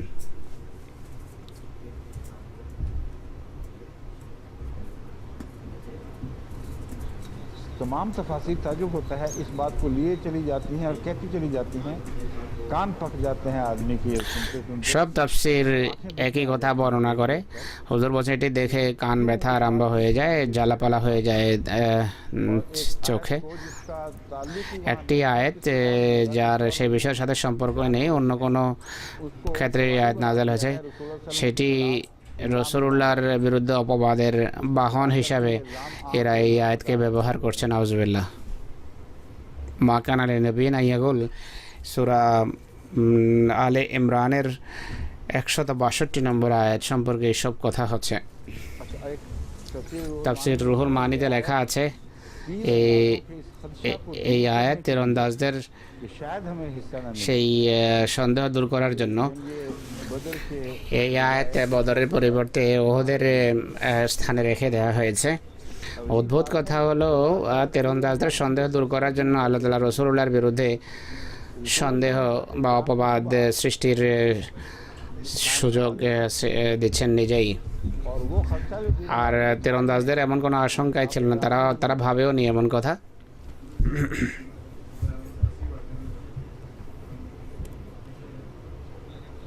आगे তাফসীর রাজিও এটি উল্লেখ করেছে, তীরন্দাজদের নাকি আশঙ্কা দেখা দিয়েছিল যে তারা মালে গনিমত পাবে না, বা তাদের না পাওয়ার চিন্তায় তারা চিন্তিত ছিল। কিন্তু একই সাথে ইমাম রাজি অন্য রওয়ায়েতও বর্ণনা করেন। তিনি বলেন যে হুনাইনের দিন যখন রাসূলুল্লাহ সাল্লাল্লাহু আলাইহি সাল্লামের কাছে হাওয়াজিনের মালে গনিমত রাখা হয়, এক ব্যক্তি সুই নিয়ে যায়, তখন এই আয়াত নাকি নাজিল হয়েছে। অর্থাৎ তুমি সুই কেন উঠালে? जबकि खुदा के उसूल के আল্লাহ রসুলের মহিমা পরিপন্থী বিষয় এটি যে কেউ বিন্দুমাত্র বিশ্বাসঘাতকতার আশ্রয় নেবে। जो है ये भी मरकूज है। तो जब रवायतें इसी किस्म की आ रही हैं, তো সুই ওঠানোর কথাও আছে। তো যেখানে রওয়ায়েতগুলো এই ধরনের, সেখানে এগুলোর গ্রহণযোগ্যতা, বিশ্বাসযোগ্যতা কী বা থাকতে পারে?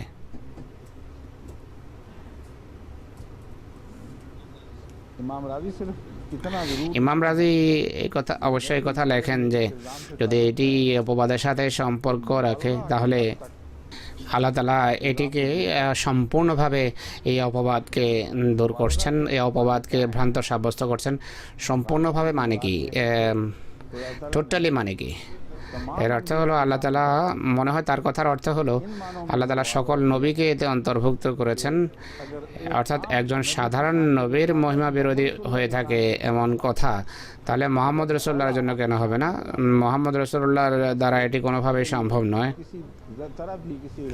এই আয়াত যদি কোনোভাবে কোনো অপবাদের সাথে সম্পর্ক রাখে, আল্লাহ তাআলা সম্পূর্ণভাবে সেই সন্দেহকে নিরসন করছেন।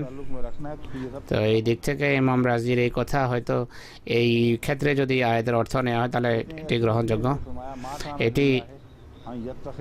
এটি তেমনই সেই ধরনেরই একটি বিষয় যে ধরনের আয়াত কোরআন উন্নত রয়েছে, যে মা কানা লিল্লাহি আন ইয়াত্তাখিযা ওয়ালাদান, অর্থাৎ সন্তান গ্রহণ করা আল্লাহর জন্য কোনোভাবে সম্ভবই নয়, কোনো সন্তান অবলম্বন খোদার জন্য সম্ভবই নয়।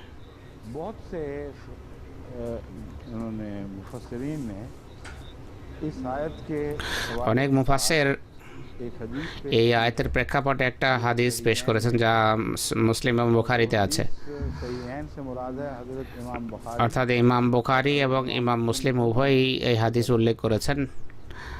এমন হাদিস যা এই উভয় গ্রন্থে আছে, সেই হাদিস যথেষ্ট নির্ভরযোগ্য গণ্য হয়। তারা বলেন যে এই হাদিসে সেই হাদিসে আছে যে কিয়ামত দিবসে রাসূলুল্লাহ সাল্লাল্লাহু আলাইহি সাল্লাম কিছু এমন মানুষকে দেখবেন যাদের কারো কাঁধে কেউ একটা ওট বহন করছে, কেউ ভেড়া, কেউ অন্য কোনো প্রাণী, তারা রাসূলুল্লাহকে সাহায্যের জন্য ডাকবে। তিনি সাল্লাল্লাহু আলাইহি বলবেন যে না, আজকে তোমাদের কোনো প্রকারের সাহায্য করা হবে না, কেননা নবী বিশ্বাসঘাতকতা করেন না আর বিশ্বাসঘাতকের সাহায্য করেন না। এই খেয়ানত বা সেই সমস্ত বিষয় তারা কাঁধে বহন করবে যা তারা অন্যায় করে হস্তগত করেছিল। তো এটি যে বাহ্যিক অর্থে নেয়া যে তারা কিয়ামত দিবসে কারো কাঁধে উট থাকবে, কারো কাঁধে ভেড়া, এটি জান্নাত এবং জাহান্নামের প্রকৃত চিত্রের একটা পরিপন্থী চিত্র। কোরআনের বিভিন্ন আয়াতে এর বিস্তারিত চিত্র রয়েছে, সঠিক চিত্র। সেখানে ভেড়া বা ছাগল বা উটের সেখানে যাওয়া আর সেই রূহের এগুলো নিজেদের মাথায় বহন করা, এই ধারণা এই বিষয়টির কিছু অর্থ আছে, কিন্তু আক্ষরিক অর্থে নেওয়া যাবে না। তা অর্থ হলো তাদের বোঝা তাদের নিজেদের উপর নিজেদের কাঁধে বর্তাবে। আর রূপকভাবে এটি দেখানো হয়েছে, তাদের বিশ্বাসঘাতকতা বা তাদের দুর্নীতি আল্লাহ তাআলা রূপকভাবে প্রকাশ করবেন। প্রত্যেক দুর্নীতিবাজের দুর্নীতি তার সামনে স্পষ্ট হয়ে যাবে। কোনো প্রাণী কাঁধে ওঠানোর যদি কথা সঠিক হয়, তাহলে প্রশ্ন হলো অনেকের 1 একর বা অনেক জমি জবরদখল করে নিয়ে যায়। সেক্ষেত্রে এটিও বলা হচ্ছে যে লক্ষ লক্ষ একর জমি কেউ মাথায় বহন করবে সেদিন।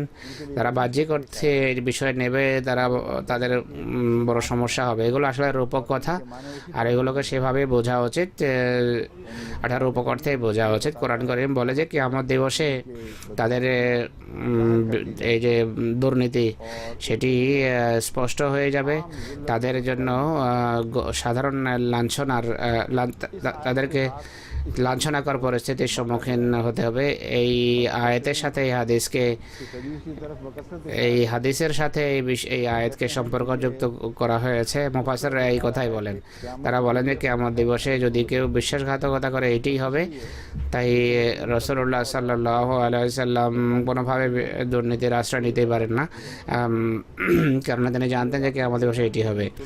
সত্যিকার অর্থে রাসূলুল্লাহ সাল্লাল্লাহু আলাইহি সাল্লাম তো শৈশব আমিন ছিলেন বা বিশ্বস্ত ছিলেন, যে ছোট বালক বয়স থেকেই আমিন আখ্যায়িত হতেন। নবুয়ত পর্যন্ত পুরো আরব যেই তাকে জানতো তাকে আমিন বা বিশ্বস্তই বলতো। আশ্চর্যের বিষয় হলো যে মুসলমান মুফাসসির এদিকে কেন ইঙ্গিত করে না, এর উল্লেখ কেন করে না? সত্য কথা হলো এমন ব্যক্তি যে রাসূলুল্লাহর মতো বিশ্বস্ত, আমানতদার তার উপর এমন অপবাদ, তার সম্পর্কে এমন দোষের কথা বলা, তার সুন্দর অনুপম গুণাবলীর কথা না বলা, যা এই অপবাদকে সম্পূর্ণভাবে ভ্রান্ত প্রমাণ করে, এবং তার বিশ্বস্ততা এমন অপবাদকে সম্পূর্ণভাবে নির্মূল করে। এগুলো তার এমন গুণাবলীর কথা উল্লেখ না করা, এটি তার প্রতি বিশ্বাসঘাতকতা। এটি যে ইমানত আমাদের উপর যে আমানত ন্যস্ত আছে, সেক্ষেত্রে এটি বিশ্বাসঘাতকতা। তার পবিত্রতার একটা আমানত আমাদের উপর ন্যস্ত আছে। যদি আমরা এমন কথা বলি আর এই ধরনের আজে বাজে কথার কার্যকরী উত্তর না দেই, তাহলে আমানতের প্রতি এটি বিশ্বাসঘাতকতা। এখন আমি বিভিন্ন ধর্মযাজক বা ওরিয়েন্টালিস্টের প্রাচ্য বিশারদের কথা বলবো, তারা কিভাবে এই ঘটনাকে বড় মুখরোচক করে বর্ণনা করে।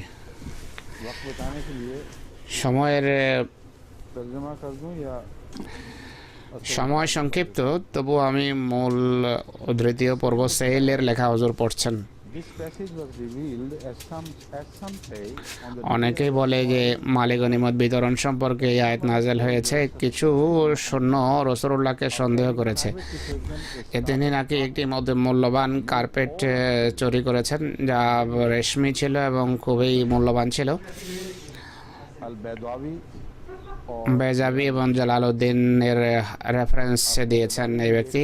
আপনারা বেজাবিও শুনেছেন আর জালালউদ্দিনের উদ্ধৃতিও শুনেছেন। তাতে কোনো কার্পেটের কথা উল্লেখ নেই, শুধু একটি চাদরের কথা উল্লেখ আছে।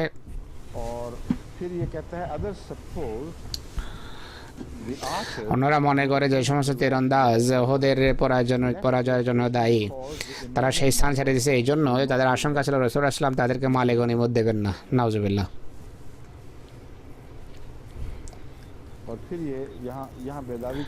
ইনি এখানে আবার বেজাবির কথা বলেন। রৌফির রেফারেন্স দিয়েছিল ওয়েরি। বেল সাহেব লেখেন, হাদিস অনুসারে রাসূলুল্লাহ সাল্লাল্লাহু আলাইহি সাল্লাম নাকি একটি বদরের যুদ্ধের যে মালে গনিমত এসেছিল, সেখান থেকে একটি আজকান তিনি নিয়ে গেছেন।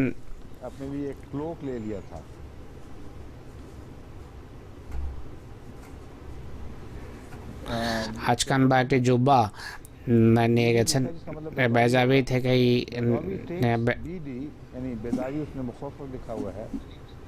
takes this as a repudiation of the charges or as a prohibition of what he did on another occasion when those who were absent on duty were left out of the distribution. এখানে এই ব্যক্তির একটা দুষ্কৃতি দেখুন। ইনি বলছেন বেজাবির মতে এটি রিপুডিয়েশন, অর্থাৎ সে অপবাদকে এখানে খণ্ডন করা হয়েছে। কিন্তু অন্যত্র রাসূলুল্লাহ যা করেছেন তা প্রহিবিট করা হয়েছে, অর্থাৎ রাসূলুল্লাহকে বলা হয়েছে যে অতীতে তুমি কিছু ভুল করেছো আর ভবিষ্যতে যেন এমনটি না হয়। এই আয়াতে নাকি 162 নম্বর আয়াতে নাকি এই কথা বলা হয়েছে। It might possibly be another self-reproach on his part. ইনি বলছেন যে ওহদের যুদ্ধে পরাজয়ের পর যে মনস্তাত্ত্বিক অবস্থা ছিল, তখন সেই অবস্থায় পুরনো জখমের কথাও মনে পড়ে। তখন হয়তো তার ভিতরকার ব্যক্তিত্ব জাগ্রত হয়েছে, আত্মসমালোচনা করেন তিনি। পূর্ব একটি ভুল করেছে, তাই রাসূলুল্লাহ নাকি এই আয়াত বানিয়ে নিয়েছেন নিজে। ইনি হলেন বেল সাহেব, রিচার্ড বেল। আমি এ সম্পর্কে এখন কিছু বলছি না, পরে গিয়ে বলবো।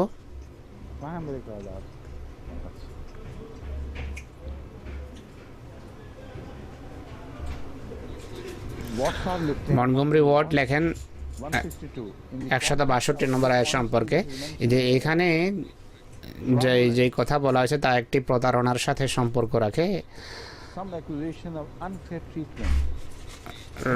মুহাম্মদ সাল্লাল্লাহু আলাইহি ওয়াসাল্লাম নাকি কিছু অন্যায় করেছেন।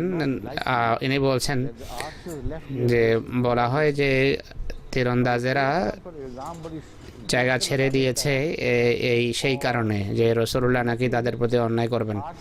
রসুল্লাহর উপর অপবাদ আরোপ করে, সেই অপবাদকে সে অপনোদন করে না, কিন্তু এই তীরন্দাজদের উপর যে অপবাদ আছে সেটিকে তার অপনোদন করে।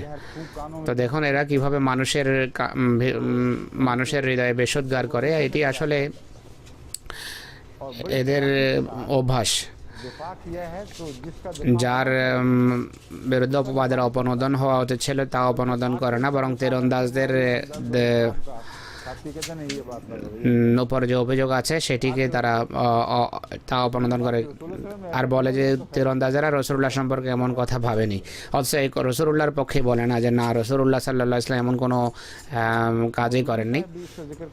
মদুদি সাহেবের উল্লেখ করেন কিন্তু কিছুই বলেন না, একটা রেফারেন্স উল্লেখ করেন যে রসুল্লাহ ইসলামের বিরুদ্ধে, রসুল্লাহ ইসলামের উপরে অপবাদ রয়েছে, কিন্তু এটিকে খণ্ডনের চেষ্টা করে না।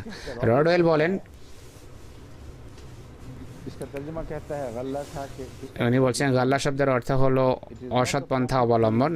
রসুল কখনো অসৎ পন্থা অবলম্বন করতে পারে না। বলা হয় যে রসুল্লাহ সাল্লাল্লাহু আলাইহি সাল্লাম মালে গনিমতের একটা অংশ গোপনে নিয়ে গেছেন। ইনি বলেন যে রসুল্লাহর বিরুদ্ধে এই অপবাদ ছিল। হুজুর বলছেন যে এটিও এদের দুর্নীতির আরেকটি প্রমাণ, রসুল্লাহর বিরুদ্ধে এদের হৃদয়ে যে তারা বিষ লালন করে তারই প্রমাণ। আগা হাজি মির্জা মাহদি ইয়াজদি এই অপবাদের কথা উল্লেখ করেছেন কিন্তু কোনো এর খণ্ডনের চেষ্টা করেননি।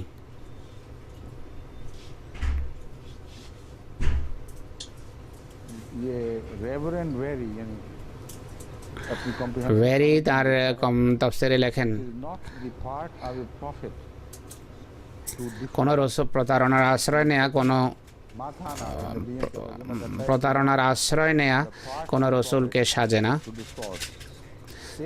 সেল বেজাবি এবং জালালউদ্দিনের পক্ষ থেকে বলে যে এই আয়াতটি কারো মতে মালে গনিমত বিতরণ সম্পর্কে নাযিল হয়েছে যখন কিছু সৈন্য রসুলুল্লাহকে সন্দেহ করেছে যে তিনি একটা কার্পেট নিয়ে গেছেন যা খুবই মূল্যবান ছিল, আর অন্যরা মনে করে যে ওহদের সময় যে সমস্ত তীরন্দাজ পরাজয়ের জন্য দায়ী ছিল তারা জায়গা ছেড়ে দিয়েছে এই আশঙ্কায় যে রসুল্লাহ তাদেরকে মালে গনিমত দেবেন না, কেননা একবার তিনি একটি অগ্রাভিযান চালিয়েছেন কোনো যুদ্ধের পূর্বে, আর ইতিমধ্যে শত্রুকে তিনি আক্রমণ করে মালে গনিমত যা পেয়েছেন শুধু তাদেরকে দিয়েছেন যারা তার সাথে শামিল ছিল, আর সে অগ্রাভিযান হিসাবে খবর নেওয়ার জন্য যাদেরকে পাঠিয়েছিলেন তাদেরকে কোনো কিছু দেননি।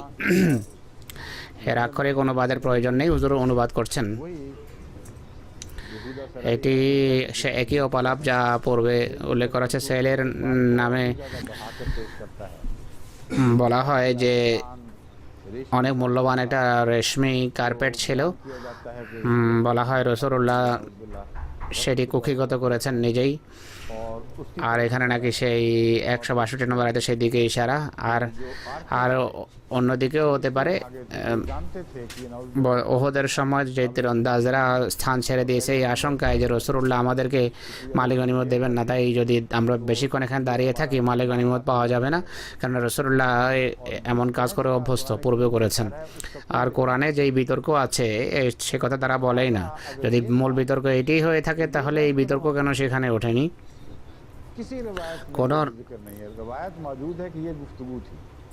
কোন রওয়ায়েতে এটি উল্লেখ করা হয়নি।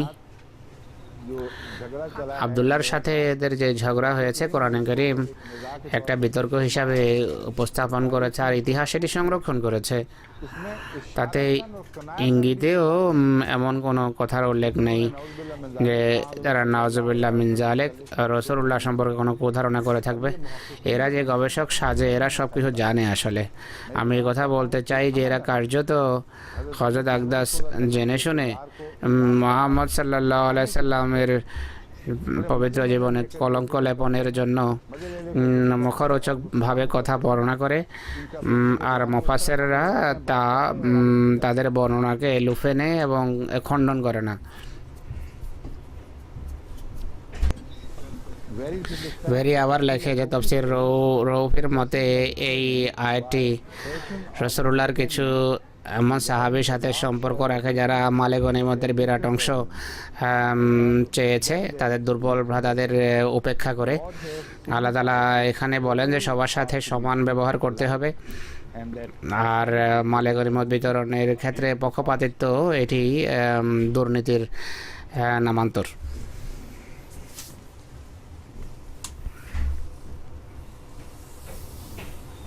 अब मैं आपसे इस सिलसिले में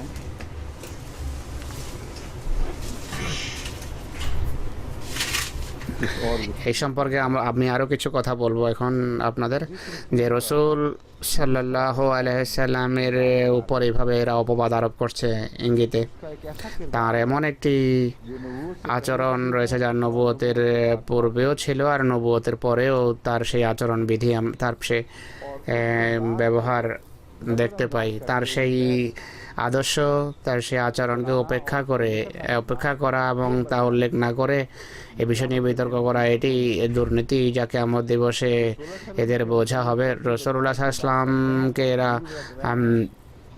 দুর্নীতির জন্য দোষারোপ করে আর ভুলে যায় যে যখন এরা এমন কথা বলছে তখন তারা নিজেরাই দুর্নীতির আশ্রয় নিচ্ছে, বিশ্বাসঘাতকতা করছে। আর এমন এক পবিত্র সত্তার সম্পর্কে, এমন পবিত্র সত্তার প্রতিরক্ষায় তারা বলছে না যা তারা সব জানে। তুচ্ছ বিবেক যার আছে সে এমন সত্তা সম্পর্কে এমন কথাকে গ্রহণযোগ্যই মনে করতে পারে না, বা করা উচিত নয়, বা ভাবা উচিত নয়। এই সম্পর্কে প্রথম কথা আমি এটি বলতে চাই যে যেখানে অপবাদের কথা হচ্ছে সেখানে হযরত ঈসা আলাইহিস সালাম সম্পর্কে যখন এরা তাফসীর লেখে সেখানে এই কথা কেন বলে না যে ঈসার মায়ের উপর অপবাদ রয়েছে, এই অপবাদ আরোপ করা আছে। ইহুদিরা এই কথা বলেছে তার মা সম্পর্কে। কোনো খ্রিস্টান গবেষক সেই অপবাদকে সমর্থন করেছে। এরা এই উদ্ধৃতি কেন দেয় না? আজকাল এমন অনেক নতুন নতুন বই ছাপছে। নিউজিল্যান্ডের এক পাদ্রী একটি বই লিখেছে যাতে প্রকাশ্যে মসির উপর এই যে অপবাদ লাগানো হয়েছে এটিকে সমর্থন করেছে। এমন নতুন জেনারেশনে এমন অনেক উম্মাদের জন্ম হচ্ছে। আমি আপনাদেরকে একই সাথে এই কথা বলতে চাই যে কেউ যদি এমন কথা বলা আরম্ভ করে আর অপবাদকে খণ্ডন না করে তীব্র নির্লজ্জতা হবে, চরম নির্লজ্জতার পরিচায়ক হবে। এই অপবাদ আরোপকারীরা এতটা অকৃতজ্ঞ এবং নির্লজ্জ আচরণ করে যে কোরআন যখন এই অপবাদের কথা বলে, কোরআন একটা রীতি উল্লেখ করেছে। পবিত্রদেরকে যখন অভিযুক্ত করা হয় সেটি খণ্ডন করা তোমাদের জন্য আবশ্যক। কোরআন বলে যে ক্বালাহিম আলা মারইয়াম বুহতানান আযীমা, ইহুদিদেরকে আমরা অভিশপ্ত করেছি কেননা তারা অনেক বড় অন্যায় অপবাদ আরোপ করেছে মসির পবিত্র মায়ের উপর। সেই মা সম্পর্কে কোরআন বলে যে উম্মু সিদ্দিকা, তোমরা বলো তিনি নাপাক অপবিত্র ছিলেন, আমরা বলছি যে পবিত্র মহিলাদের ভিতরেও তার অসাধারণ মর্যাদা ছিল। তো এদের বুজুর্গদের সাথে তো কোরআনের এই ব্যবহার, কোরআন যদি এই রীতি অবলম্বন না করত তাহলে মুসলমানদের কাছে এই অপবাদকে খণ্ডন করার কোনো কারণ ছিল না। অথচ এদের কাছে আছে, মুসলমানদের কাছে কারণ ছিল না, কেননা মরিয়মের আচার আচরণ সম্পর্কে আমরা কিছু জানতাম না। তার সারা জীবন দৃষ্টির আড়ালে, পর্দার আড়ালে, কেউ জানে না।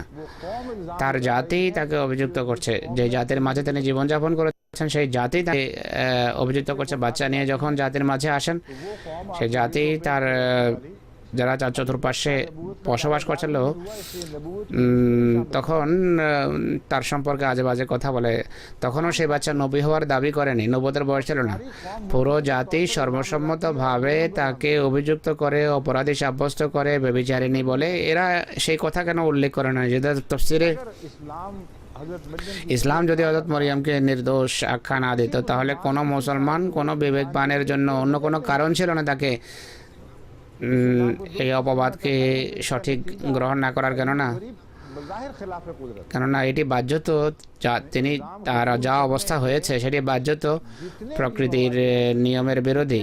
তাকে অভিযুক্ত করার যত কারণ ভাবা যেতে পারে, অভিযুক্ত করার জন্য সমস্ত কারণ ছিল, কিন্তু যে কোরআন হযরত মুহাম্মদ রাসূলুল্লাহর হৃদয়ে নাযিল হয়েছে তার মাহাত্ম্য দেখুন। হযরত মুহাম্মদ মুস্তাফা সাল্লাল্লাহু আলাইহি ওয়াসাল্লামের শিক্ষাকে দেখুন, তিনি কত জোরালোভাবে সেটিকে তার অপনোদন করেছেন। যারা অভিযোগ আরোপ করেছে তাদেরকে অভিশপ্ত আখ্যা দিয়েছেন।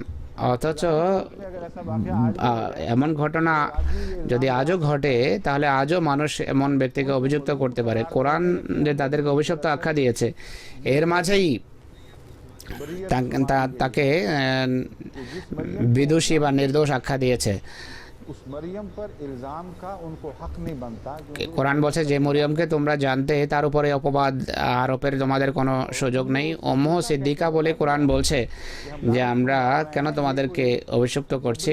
এটি একতরফা কোনো স্বৈরাচারিতামূলক কোনো সিদ্ধান্ত নয়, বরং সেই মরিয়মের আচরণ, যাদের মাঝে তিনি বড় হয়েছেন তার আচরণ, জীবন আদর্শ এমন ছিল যে তার বর্তমানে এক মরিয়মকে অভিযুক্ত করার কোনো অধিকার তাদের ছিল না। তাই কোরআন একটি শব্দের ভিতর পুরো কাহিনী, পুরো পটভূমি বর্ণনা করেছে, আর এরা বোঝে না। তার সেই জীবন আলেখ্য আমাদের সামনে নেই, কিন্তু এদের চোখের সামনে আছে। কোনো খ্রিস্টান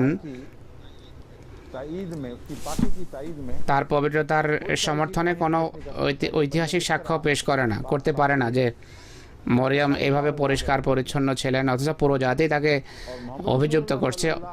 কিন্তু মুহাম্মদ রাসূলুল্লাহর জীবন আদর্শ এমন, জীবন চরিত্র এমন যে শত্রুর সামনে প্রকাশ স্পষ্ট ছিল, মান্যকারীদের সামনে তো এত স্পষ্ট, যেভাবে হৃদয়ের আলোর উপর আকাশ থেকে আলো বা জ্যোতি নাযিল হয়েছে যা পুরো পরিবেশকে আলোকিত করেছে। অতএব যতদিন রাসূলুল্লাহ সাল্লাল্লাহু আলাইহি ওয়াসাল্লাম নবুয়তের দাবি করেননি, পুরো জাতি তাকে আমিন আখ্যায়িত করে, আর দাবির পরও কেউ তাকে বিশ্বাসঘাতক বা দুর্নীতিবাজ কখনো আখ্যা দেয়নি। তো দেখুন কত অসাধারণ প্রমাণ তার উন্নত আদর্শের। তখন তারা বলতে পারতো যে ইনি আমিন নন বা বিশ্বস্ত নন। ইন্না লিল্লাহ, সময় শেষ হয়ে গেছে। হুজুর বলছেন, अच्छा, अस्सलाम वालेकुम।